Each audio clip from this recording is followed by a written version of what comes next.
la quête de la perle d'ébène. Aux confins du royaume de Valdris, là où les falaises de cristal noir se perdent dans les brumes éternelles, deux silhouettes se dressaient face à l'immensité. L'une, massive et imposante, était Corvin l'éléphant, gardien des terres ancestrales. Sa peau grise portait les cicatrices de 1000 batailles, et ses yeux sombres reflétaient une sagesse née de la souffrance. L'autre, svelte et fluide comme l'ombre elle-même, était Nyxara la panthère noire, chasseuse des royaumes perdus.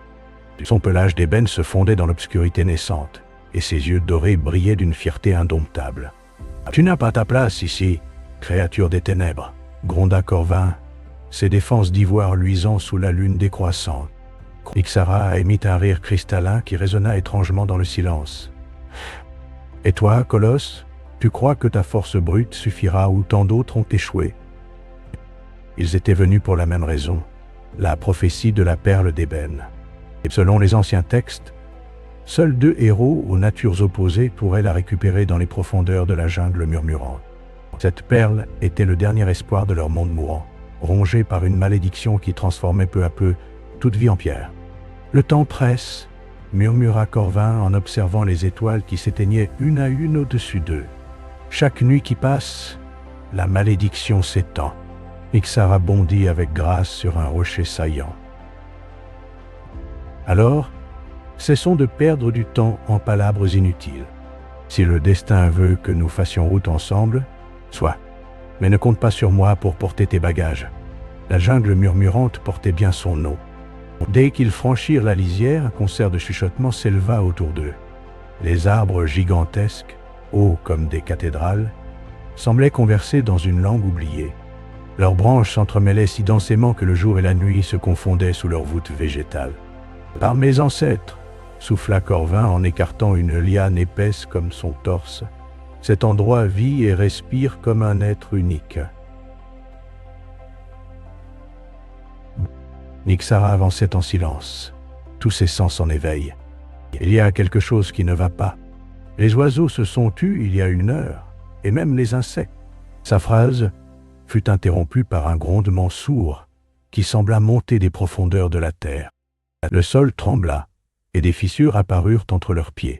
« La créature des abysses !» murmura Corvin, ses yeux s'écarquillant de terreur. « Je pensais qu'elle n'était qu'une légende. » Du cœur de la jungle émergea alors quelque chose qui défiait toute description.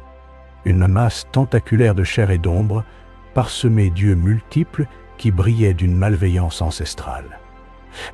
Ses appendices fouettaient l'air, arrachant les arbres comme de simples brindilles. « Légende ou pas, elle va nous réduire en bouillie !» cria Nyxara en bondissant pour éviter un tentacule qui pulvérisa le rocher où elle se tenait un instant plus tôt. Corvin chargea, ses défenses en avant, mais la créature l'envoya valser contre un tronc d'arbre avec une facilité déconcertante.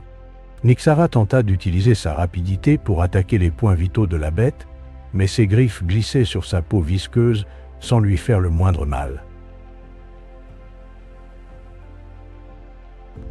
« Nous ne pouvons pas la vaincre par la force », haleta-t-elle en roulant pour éviter un autre assaut. C'est alors que Corvin remarqua quelque chose d'étrange. Les anciens glyphes gravés sur les arbres environnants se mirent à luire d'une faible lumière argentée. « Nyxara, les symboles, ils réagissent à notre présence commune !» La panthère noire comprit immédiatement. Sans un mot, elle bondit sur le dos de l'éléphant, et ensemble ils se dirigèrent vers l'arbre le plus ancien de la clairière. Dès qu'ils le touchèrent simultanément, une vague d'énergie pure balaya la jungle. La créature des abysses poussa un hurlement qui fit trembler les montagnes lointaines, puis disparut dans un tourbillon d'ombre et de lumière. 3 jours plus tard, ils atteignirent les ruines de Tyralet, vestiges d'une civilisation disparue depuis des millénaires. Les pierres couvertes de mousse racontaient l'histoire d'un peuple qui avait maîtrisé la magie élémentaire avant de s'autodétruire dans une guerre fratricide. « Mais regarde ces inscriptions !» dit Nyxara en passant ses griffes sur des symboles gravés dans le marbre noir. Elle parle d'une épreuve finale. Seuls ceux qui acceptent de sacrifier leur plus grande force peuvent prétendre à la perle. Corvin fronça les sourcils. « Ma plus grande force, c'est ma loyauté inébranlable. Nyxara hocha la tête pensivement. Et la mienne? C'est ma fierté. Mais comment peut-on sacrifier ce qui nous définit? Un mécanisme ancien se déclencha soudain, et les ruines s'animèrent autour d'eux. Des murs de cristal surgirent du sol, les séparant dans deux couloirs distincts. Une voix spectrale résonna dans l'air. Que chacun affronte son ombre intérieure. La vérité naît de l'acceptation de ses faiblesses. Corvain se retrouva face à une vision terrible. Tous ceux qu'il avait protégés au cours de sa longue vie l'accusaient de les avoir menés à leur perte par excès de confiance en ses propres capacités. Sa loyauté aveugle avait souvent causé plus de mal que de bien. Dans l'autre couloir, Nyxara voyait défiler tous les moments où sa fierté l'avait empêché d'accepter l'aide d'autrui, la condamnant à la solitude et à l'échec. Elle réalisa que sa force apparente cachait une profonde peur de la vulnérabilité.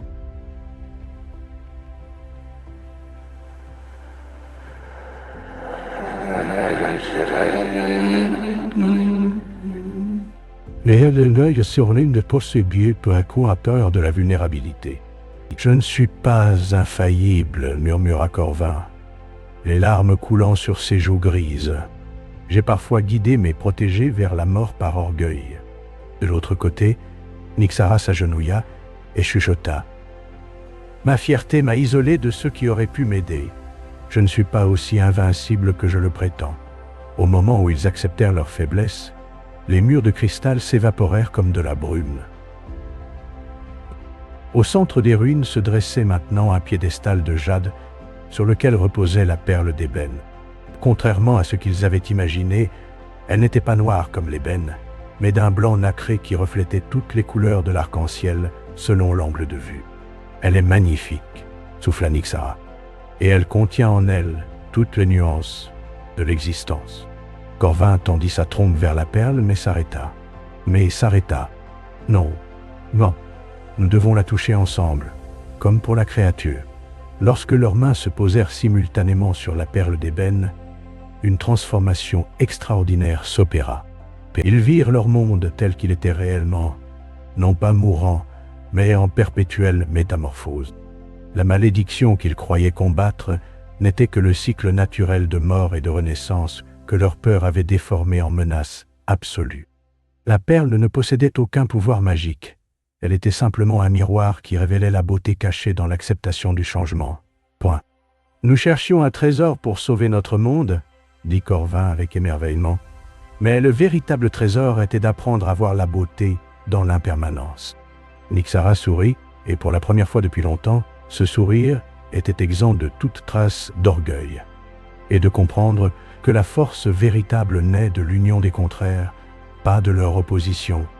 Ils quittèrent les ruines transformés.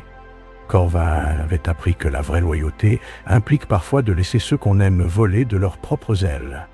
Nyxara avait découvert que l'humilité authentique ne diminue pas la force, mais la sublime.